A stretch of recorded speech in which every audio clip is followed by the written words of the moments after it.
In 1895, a German physics professor by the name of Wilhelm Röntgen accidentally discovered X-rays when he was investigating a cathode ray tube. Here's a picture of the first X-ray ever taken of his wife's hand. So let's now talk about how X-rays are actually produced from the cathode ray tube. The cathode ray tube is an empty glass tube that consists of the system called the electron gun. The electron gun is what produces the electrons, and it consists of a cathode, a high voltage battery, and an anode. So at one end of the tube we have the cathode, which is negatively charged. This then connects to the high voltage battery. We're talking about 20 to 100 kilovolts here, which is very high voltage. For reference, the average household circuit has about 120 volts, so 100 kilovolts is a lot. Finally, at the other end of the tube we have the anode, which is positively charged. The cathode is heated up to produce electrons. These negatively charged electrons, or cathode rays as they called them back then, are then drawn to the positively charged anode.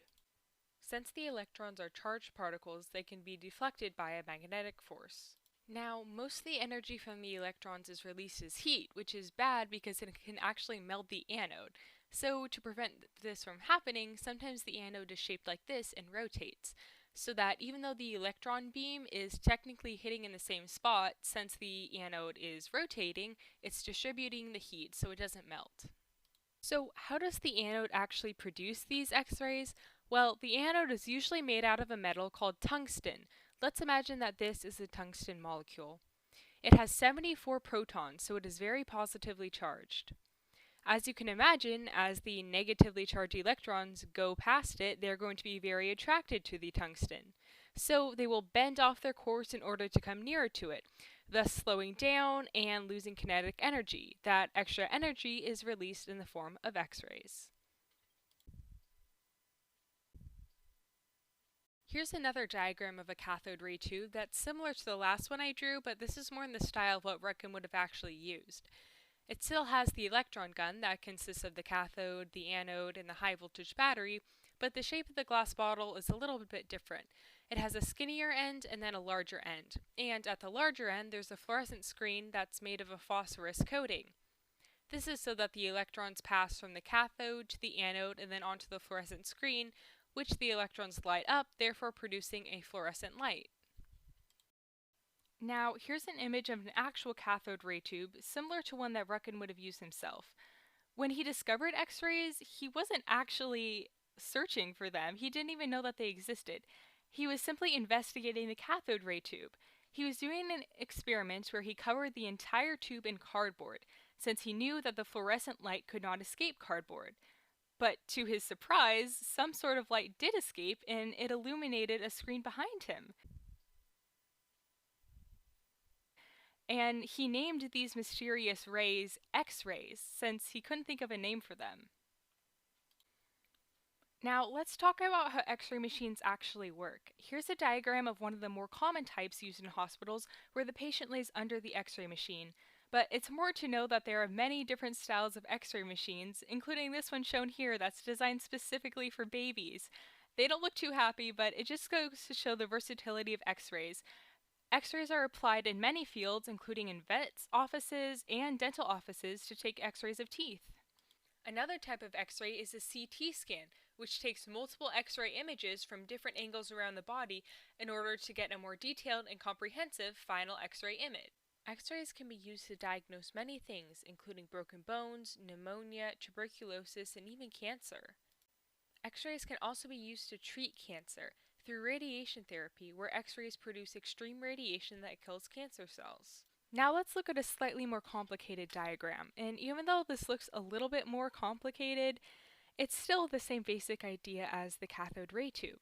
You'll notice the cathode, the electron beam, and the anode, which are exactly the same as what's in the cathode ray tube, and they all work together to create the X-ray beam. One more thing you'll notice is the vacuum in the tube, and this is the same as the cathode ray tube too.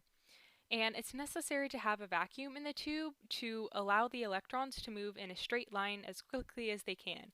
If there wasn't a vacuum, the electrons would probably be bent off course because they would be so attracted to other gas molecules. Now, one more thing you'll want to notice is in the top right corner. You'll see how the person is standing in between the X-ray machine and the X-ray detector screen.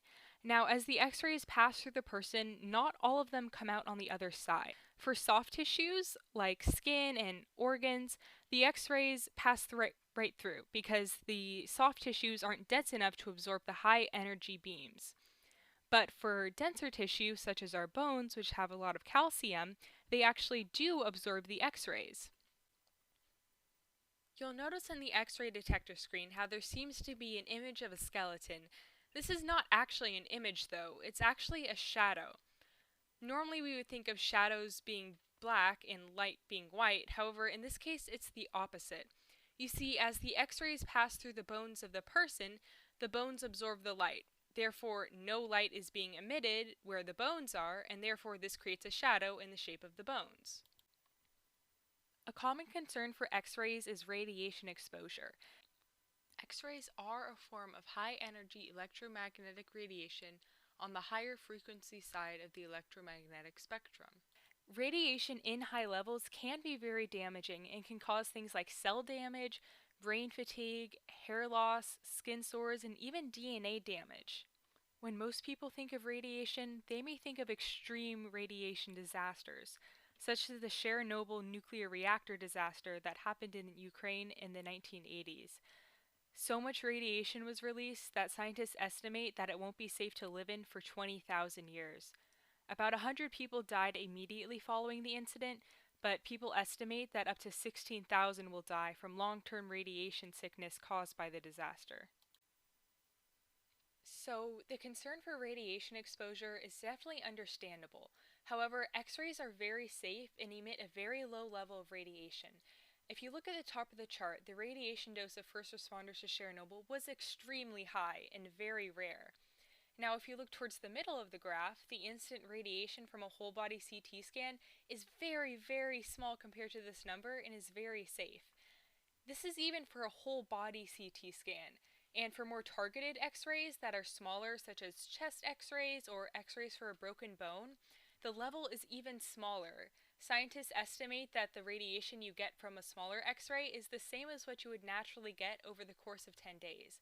So the level is very low.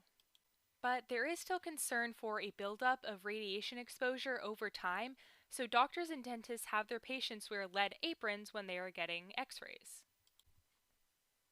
Lead is very well suited to provide protection for the person getting the x-ray because of its density, but also because of its large number of electrons.